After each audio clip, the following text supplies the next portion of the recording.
ইয়েমেনের হুথি যোদ্ধাদের কাছে কি তবে হার মেনে নিল বিশ্বের সবচেয়ে শক্তিশালী সামরিক বাহিনী? একটা সশস্ত্র গোষ্ঠীর সাথে টেক্কা দিতেই প্রাণ বেরিয়ে যাওয়ার দশা হলো মার্কিন সেনাদের। যুক্তরাষ্ট্রের বিমানবাহী রণতরী ইউএসএস হোয়াইট ডি আইজেনহাওয়ার লোহিত সাগর ছেড়ে যাচ্ছে। আইজেনহাওয়ারের জায়গায় সম্ভবত ইউএসএস থিওডোর রুজভেল্ট মোতায়েন করা হবে।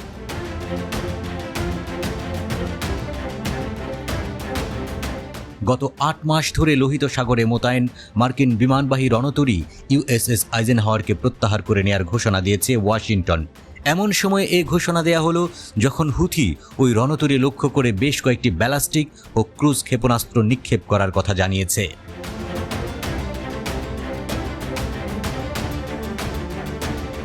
একজন মার্কিন কর্মকর্তার বরাত দিয়ে ইউএসএনআই নিউজ জানিয়েছে, মার্কিন প্রতিরক্ষামন্ত্রী লয়েড অস্টিন আইজেনহাওয়ার ও তার সঙ্গে থাকা সহযোগী জাহাজগুলোকে যুক্তরাষ্ট্রের ফিরে যাওয়ার নির্দেশ দিয়েছেন।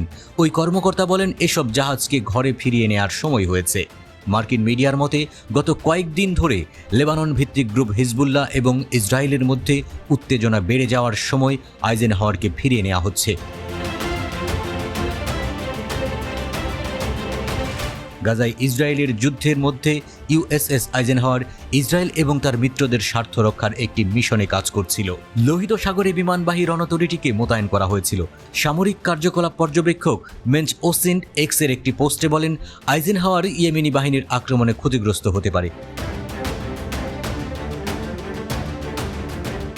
পোস্টটিতে বলা হয়েছে, আমি সিরিয়াসভাবে মার্কিন নৌবাহিনীর ইউএসএস আইজেনহাওয়ারের জন্য অপেক্ষা করছি। তারপর আমি নিশ্চিত করব যে ক্যারিয়ারের ডেক ঠিক আছে।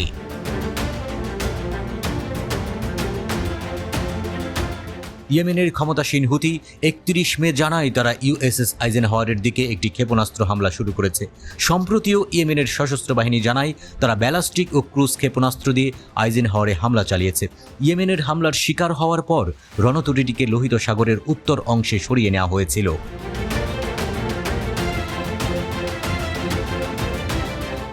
শনিবার আরব সাগরে একটি বাণিজ্যিক জাহাজের পাশাপাশি মার্কিন বিমানবাহী রণতরী আইজেনহাওয়ারে নতুন করে হামলা চালানোর কথা ঘোষণা করে ইয়েমেনের সেনাবাহিনী।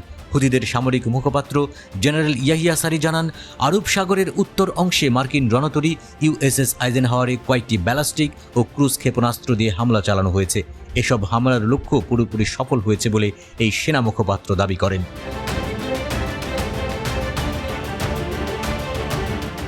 গত বছরের অক্টোবর মাসে গাজায় ইসরায়েলি আগ্রাসনের প্রতিবাদে ইয়েমেনের হুথি যোদ্ধারা লোহিত সাগরে ইসরায়েলি অভিমুখী বাণিজ্যিক জাহাজগুলোতে হামলা শুরু করলে ইউএসএস আইজেনহাওয়ারকে ওই সাগরে মোতায়েন করা হয়েছিল। ইউএসএনআই নিউজ দাবি করেছে, বিগত ৫ বছরের মধ্যে এই প্রথম কোনো মার্কিন বিমানবাহী রণতরী এক স্থানে এত দীর্ঘ সময় ধরে মোতায়েন রয়েছে।